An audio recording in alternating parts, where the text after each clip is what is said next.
A shiny only challenge in Pokemon Legends ZA is supposedly easy, right? Go up and down the Wild Zone 3 stairs, fly a bunch of times to any zone, reset at a bench, and you're pretty much done. But what if I told you a true shiny only challenge is actually way more than that?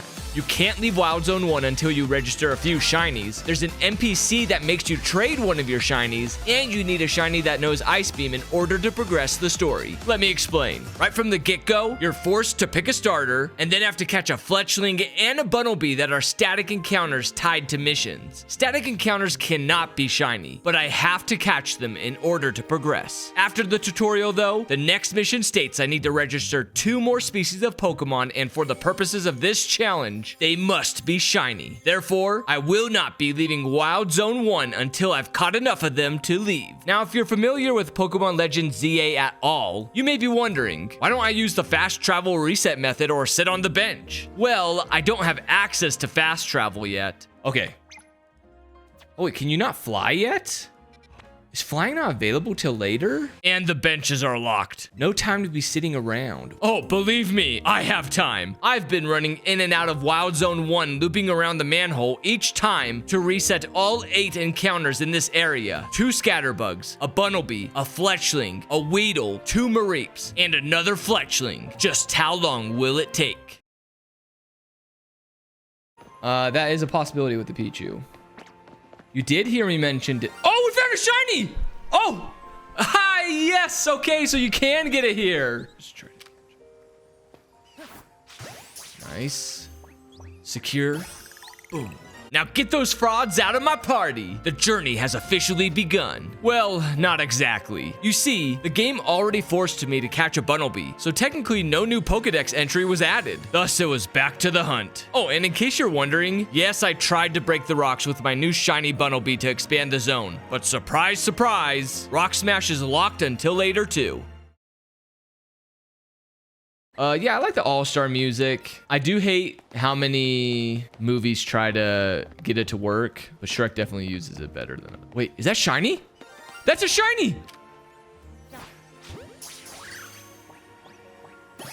Nice. Theoretically, all I had to do to leave this dreaded first zone was to level up and evolve both of my shinies. However, it wasn't very practical. If you squint to see past my timer and counter, you can see every knockout only nets a few XP. On top of that, they take about 3 minutes to respawn, so I'm left doing nothing a lot of the time. Over an hour later, my Pokemon are only level 12 and are growing even slower now. So after some mental math, I decided it would just be better to look for a 3rd shiny. Hopefully, I didn't get another bunny or bird.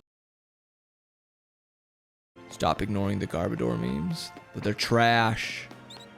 They're trash. Oh, a Weedle, yes, yes, yes, yes. Oh, yes, yes. It's the first person to ever yell Weedle, yes. Get over it. Oh, gosh, scared me for a sec. Yes! It's over. We can get out of here. We're getting out of here today. The reason I was so excited for Weedle was 1, he was a new Dex entry, and 2, he evolved at level 7 into Kakuna. Now we can finally play the game. Shortly later, he was a Beedrill, and Emma the detective revealed my next obstacle. Usually side quests are totally optional, but the 3 Emma assigns are required to further the story, one of which an NPC demands to be traded a Pikachu. The good news is, I finally have fast travel and can use this new method of traveling to quickly reset at Wild Zone 3, where there are 3 Pikachus. This is much, much, much better than what I had to do before. This is so much dang faster. Oh my goodness. Guys, we're gonna find this Pikachu so freaking fast. It's 9 Pikachus in like 20 seconds. Yeah, this is crazy good.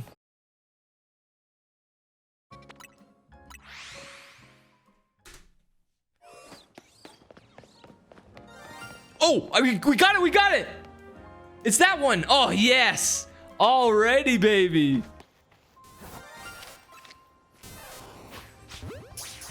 We're just putting this thing in a lame Pokeball. All right. Now we must say goodbye to the shiny Pikachu. All right. Bye-bye, Pikachu. Let's all like the video to honor our boy Pikachu for being traded to an NPC so we can continue the game. Yeah, they let us trade a shiny. It is funny. hey, rules are rules. We ain't cheating. We're only catching shinies. For better or worse, Tracy the NPC then evolves her new shiny rodent into a shiny Raichu. I can hardly tell the difference. This is everyone's reaction to me having just traded a shiny Pokemon. Oh yeah, and get that Heracross out of here. He ain't shiny. Meanwhile, Fletchling evolves into a Fletchinder, Bunnelby evolves into Diggersby, and I climb to W rank in the ZA Royale to unlock the side mission that gives you a free shiny Mareep. By the way, I didn't know this until after my playthrough, but the 2 Mareep that were chilling in Wild Zone 1 are also apparently shiny locked until you finish the Mareep quest. Well, that screws up the number of encounters I've been tracking. Oh well, here's my best attempt at trying to act surprised when seeing the shiny Mareep. Oh! Only took 1 encounter to get the shiny Mareep, guys. I'm pretty goated. Yup, it's that easy. You talk to the NPC and profit. As we progressed the story, the sheep evolved into a Flaffy, and then AZ forced me to borrow his Mega Lucario to calm down a rogue Mega Absol. I literally had no choice. He made my entire party unavailable, but it gets worse. That very same Absol just waltzes up to me after our battle and joins my party without consent. That's okay, I'll just release it.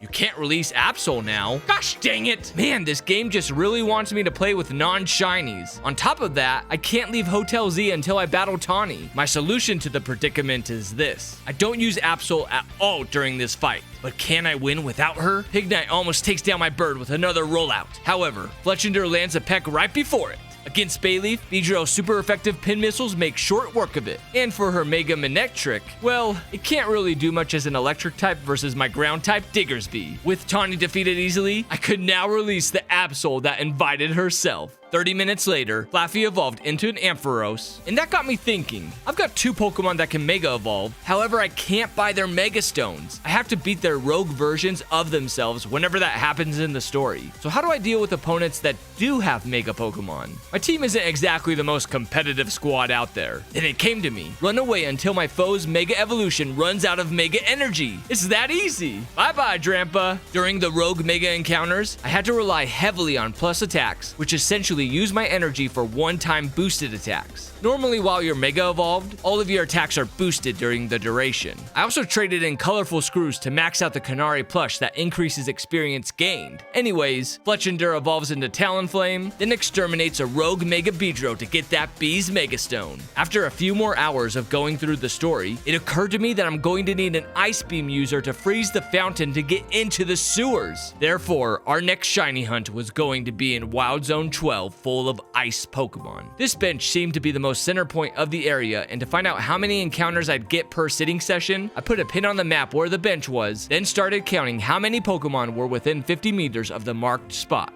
As long as my pin was still on the minimap, that showed I was within 50 meters of the bench. I counted both day and night, since the encounters slightly differed, but kept coming up with an inconsistent total between 19 to 22. So I'll just settle by counting 20 encounters each sit. To make the process even smoother, I strapped a rubber band to my controller holding the left joystick down, which only left me with the job of button mashing the A button. After each 34-second day and night cycle, I was resetting 40 encounters. That's over 2,000 an hour. Of course, I'd sometimes stop and check, but this was nothing compared to what I've been through. We'll count this one. Oh, shiny! Yes, female. Timer ball. Nice.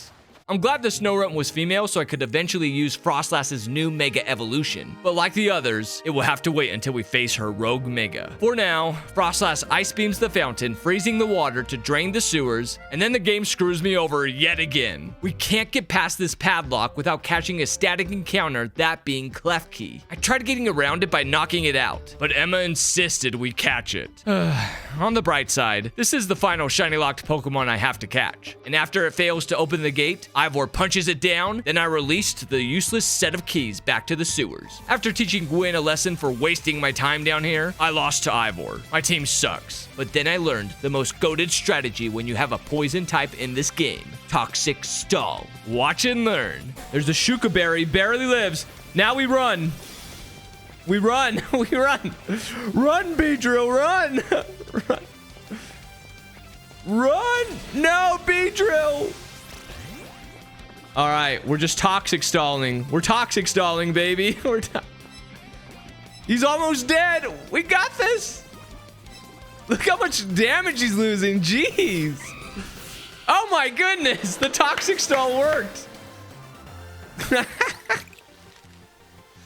That was pretty funny.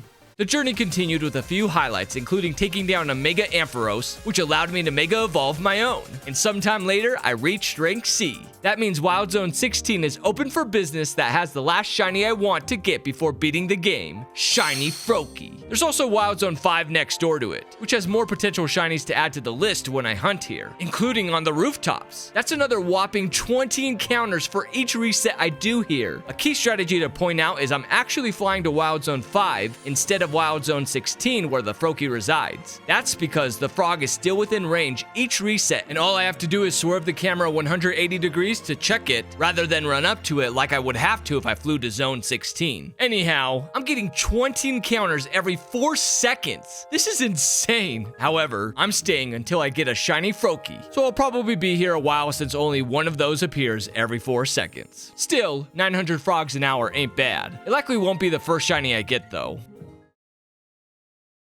So every 50 for Froakie is 1,000 encounters total. So watch. Now here we go. Shiny Froakie! We got it! All right. That's it. We're done. Oh, we got another shiny that's not Froakie. No. Oh.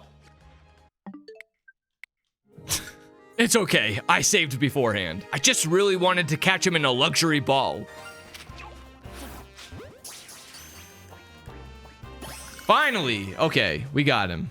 Also, that second shiny sound I heard earlier, I couldn't find anything. Anywho, Froakie evolves into Frogadier. We neutralize Rogue Mega Frostlass to Mega Evolve our own queen, and Frogadier evolves into the very cool black shiny Greninja. To get his Mega Stone, I need to play some online ranked battles to earn Greninjite. I don't need to get that far up the ranks, so I demolish the noobs that let their Gyarados sit and die to my Thunderbolts, and reach rank K in a matter of only 7 battles. Greninjite is now ours, and everyone that is able to Mega Evolve on the team can.